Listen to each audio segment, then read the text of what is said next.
Here's Navarro on the run. Navarro's going to keep it. Navarro for 6. Touchdown, Bobcat. I feel I had a hard time staying in my own lane. Oh my goodness. Brett Murdoch, pick 6. Harbath inside the 30, the 20. Blake Harbath will score. And Mendoza takes a big hit.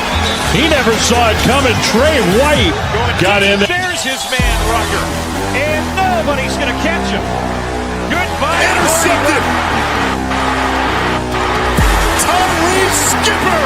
Touchdown. Telly again. Why not? A step forward and make it 2 for Telly. Quarterback keeper. Showing off the speed. Steps on the gas. Untouched. The G5 Hive. All G5, all the time. Welcome to the G5 Hive, where we bring you the G5 college football coverage you love each and every week. I am Luke, and I'm joined by my co-host, Justice. If you're watching us on YouTube, please hit that like and subscribe button. And if you're watching us on X, please give us a follow, a like, and a retweet. And if you're listening to us in podcast form, please rate and review. It helps with all the things that I don't understand, algorithms. I don't get them, but they help. Let's move on over to our Mountain West Conference and our Week 13 preview, or Week 13 in review. We had our Friday game and a shocking game nonetheless here. Hawaii at UNLV. This game was huge as it was essentially an elimination game for both teams in terms of an appearance in the Mountain West Championship game. And this one was pretty much all Rebels. UNLV used a dominant second quarter to propel the Rebels to a 38-10 victory as they kept the Pineapple Trophy. In that second quarter, UNLV defense held the Rainbow Warriors to 17 total yards, 1 field goal, 1 3-and-out, and forced 1 INT. UNLV would be up 24-10 after one half of football, and Calandria was 21 of 26 for 253 yards and 3 touchdowns while adding 16 yards on the ground. Saturday games, Nevada at Wyoming. Not much offense in this one as both teams were held to under 300 yards of total offense. Wyoming found their success via the air as they won 152-58 yards in the air, and then Nevada found their success on the ground as they won the rushing game battle 213-68. In the first half, we would see 3 missed field goals and a 13-play 90-yard drive by the Wolfpack as they held a 7-0 lead at the half. Nevada would score a field goal with their first possession of the second half, but their second possession, Carter Jones would fumble the ball on a 4-yard scamper. Wyoming would recover at the Nevada 21-yard line and turn that fumble into 7 points. Now it is 10-7 Nevada. Nevada now has the ball in the fourth, and they run the ball 9 times out of 12 plays in a drive that ate up 7 minutes and 52 seconds. The drive would end in a 43-yard field goal to put the Wolfpack up 13-7. Later in the quarter, Wyoming would be down 6 with the ball 2:22 left and the ball at their own 18.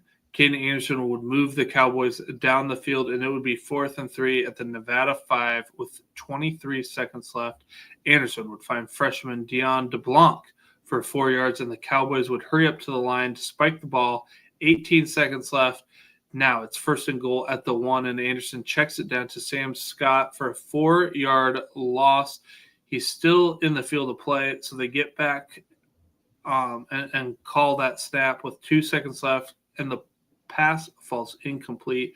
The pass was intended for Michael Fitzgerald, and the Wolfpack escape Laramie with a 13-7 win. Gotta imagine Jay Savell's seats really, really, really warm. It's only 2 years, but man, like it felt like it was warm after year 1. It's gotta be really warm again. All right, New Mexico at Air Force. Without Liam Sarka under center for Air Force, this offense has just kind of struggled. The team had 44 yards of total offense at the half, and they failed to cross midfield. in that first half. They had 2 plays where they're at the 50-yard line and where there's an incompletion and then a 2-yard sack. The Lobos are up 17-0 at the half. Air Force would score their first points of the evening at the 10:15 mark of the fourth quarter, but New Mexico would win this one 20-3 on the back of this Lobo defense and Damon Blankson 61 yards rushing and 1 touchdown on the ground. Colorado State at Boise State. Boise would use a big second quarter to take a 27-7 lead at the half. Let me just talk about the second quarter. Boise State touchdown, Colorado State interception, Boise State field goal, Colorado State fumble, Boise State touchdown, Colorado State punt, Boise State field goal, end of half. Boise State would cruise 49-21 and win behind Sire gains 149 yards and 2 touchdowns on the ground. Dylan Riley chipped in with 72 and a touchdown, while Malik Sherrod had 56 and 2 on the ground. I would say if Boise State can run the ball like they did in this one, granted Colorado State can be had in a lot of places, but especially on the ground. But if Boise State can run like they did, that will help, as they've got a chance to be in the conference championship game. Utah State at Fresno State. This one was a pretty evenly matched football game, despite the 17-7 score at the half in favor of Fresno State. Utah State would inch closer as they were the only team to score, as they had a dominant possession where they controlled the ball for 8 minutes and 47 seconds that ended in an Anthony Garcia to Bryson Barr 2-yard pass. That ended in a touchdown. It's now 17-14 Fresno State. After Fresno State punted, Miles Davis would cough it up. After a 10-yard run, Fresno State would recover at the Utah State 19. However, the Aggies' offense would get bailed out by their defense, Bronson Oveo Jr., as they would intercept E.J. Warner, get the ball back to the offense, down 3 with 39 seconds left in the third. This drive would be the Bryson Barnes show, but it would be capped off with a 19-yard touchdown runs from Javen Jacobs to put the Aggies up 21-17 with 10:37 left in the game. Fresno would go 3-and-out in their next possession, and the duo of Barnes and Jacobs would make them pay again, as Barnes accounted for 23 yards on the drive, while Jacobs accounted for 37, including his 32-yard touchdown run to put the Aggies up 28-17 with 6:05 left. This Aggie defense and Bronson Oveo Jr. would put the clamps on the Bulldogs offense as they created a turnover on downs to seal the win for the Aggies 28-17. Bronson had a big sack on this drive on a 3rd and 2.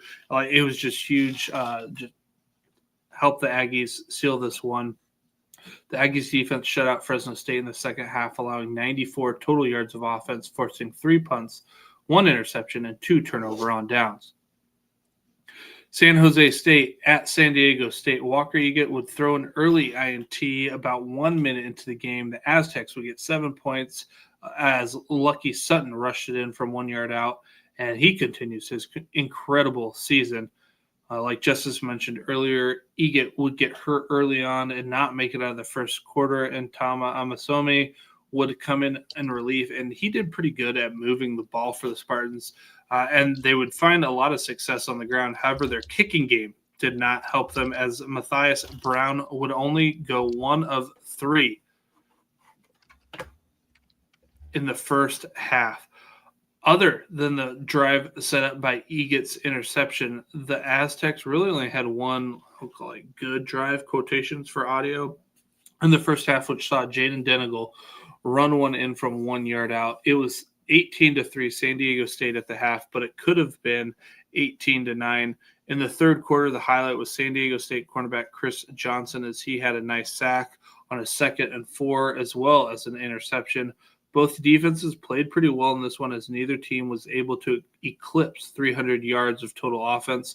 I would argue that San Jose State's defense played a better second half, but the Aztecs' defense just seemed to come up with more like crucial sacks or INTs that would give the ball back to their offense. Just more timely defensive plays there for San Diego State.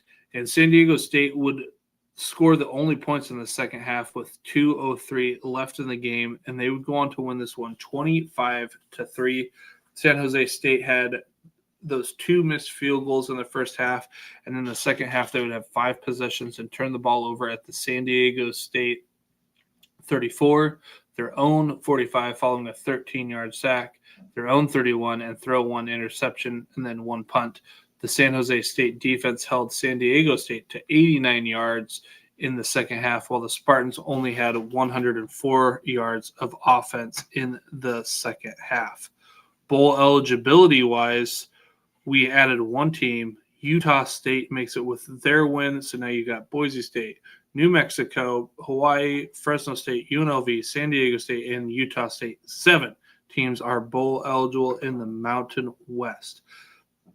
Let's head into our Week 14 previews. We've got 3 games on Friday. Let's start with Air Force at Colorado State, 3 p.m. Eastern kickoff.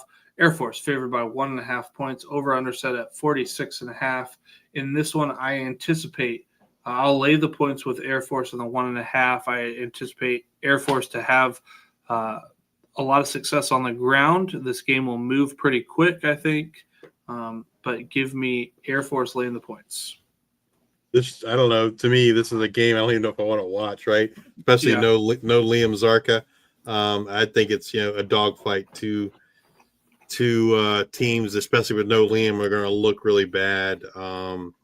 Man, it's just going to be ugly.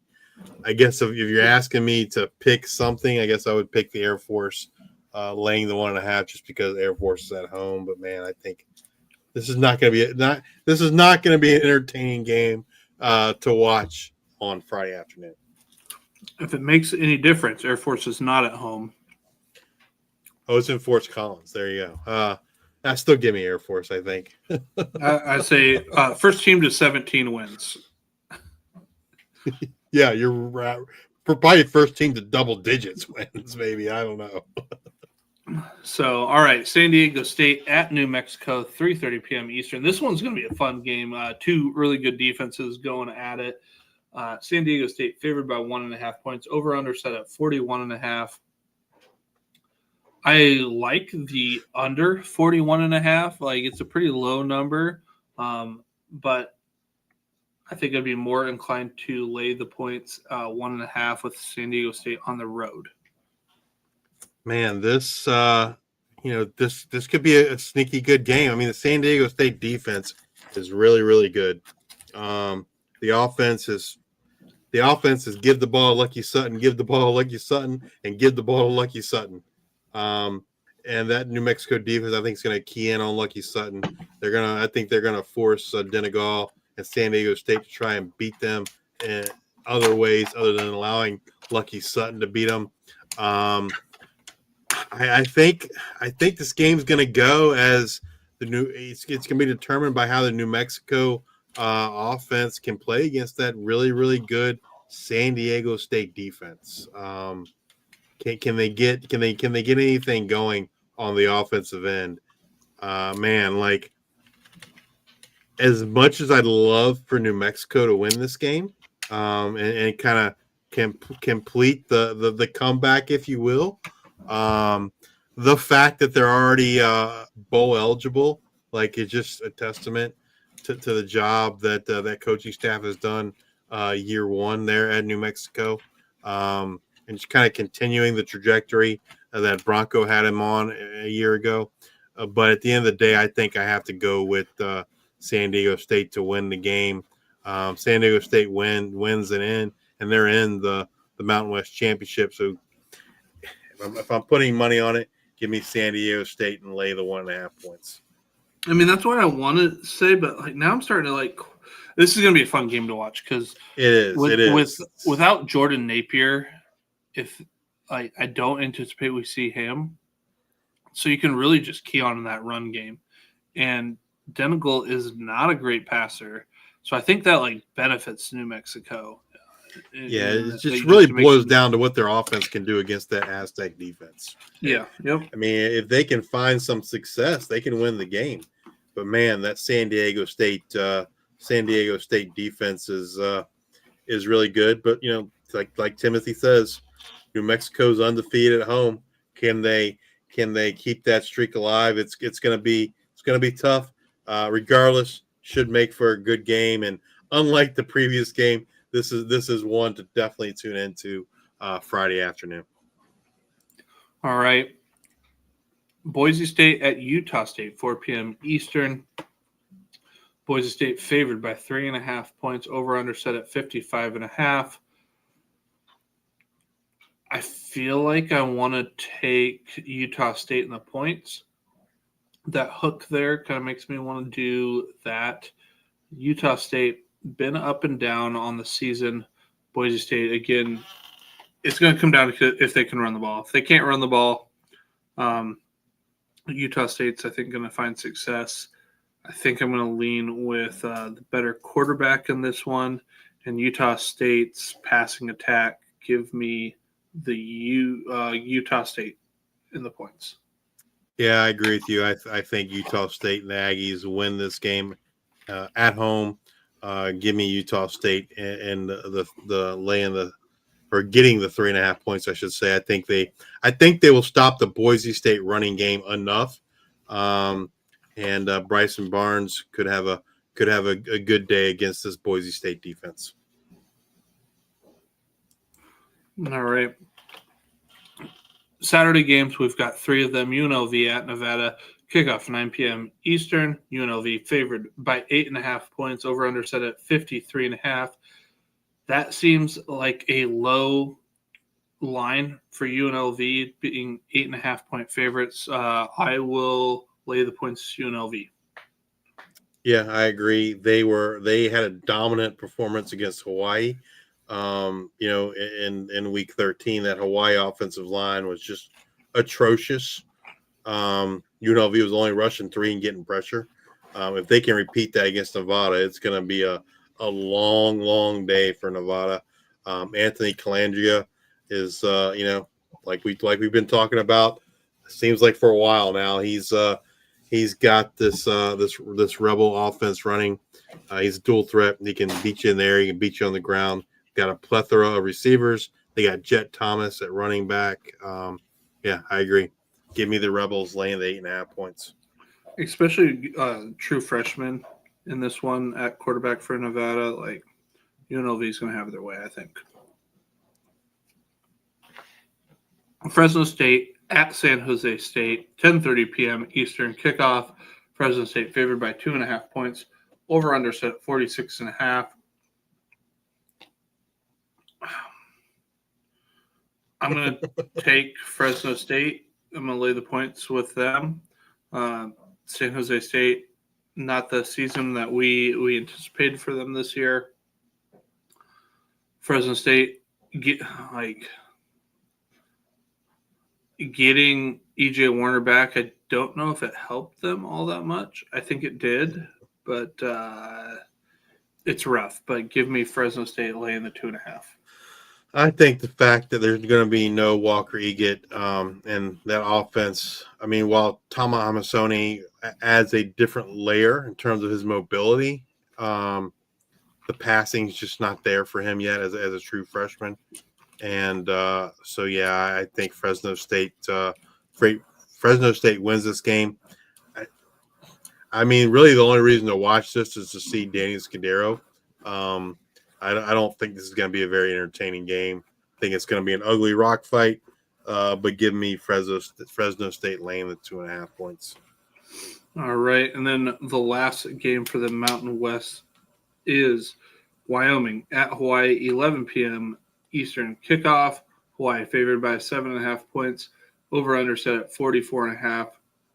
This is like the over under is kind of surprising. Given that Hawaii is only favored by 7.5 points. Give me Hawaii laying the 7.5. I don't think Wyoming probably scores more than 10 points, if that. So I will say give me Hawaii laying the points with 7.5. Yeah, I agree. The Wyoming defense is good, but to your point, I don't see Wyoming scoring more than 7 or 10 points. hopefully it's a bounce back game for Alejado. They had, like I said, they had a rough go. But man, like UNLV got pressure with 3 guys. If Wyoming can do the same thing, it's gonna be an ugly, ugly game once again for the Rainbow Warriors. But great season to them so far. Hopefully they can get another win on Saturday to end the night and end the regular season on a high note for the Rainbow Warriors. So yeah, give me Hawaii laying the points. All right, what does the conference championship look like? Potential there, Justice. You got so we got 4 teams: Boise State, New Mexico, UNLV, and San Diego State. San Diego State wins and they're in. Boise State wins and they're in.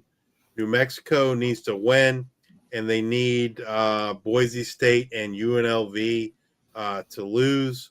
UNLV would need to win and a loss from Boise State. Man.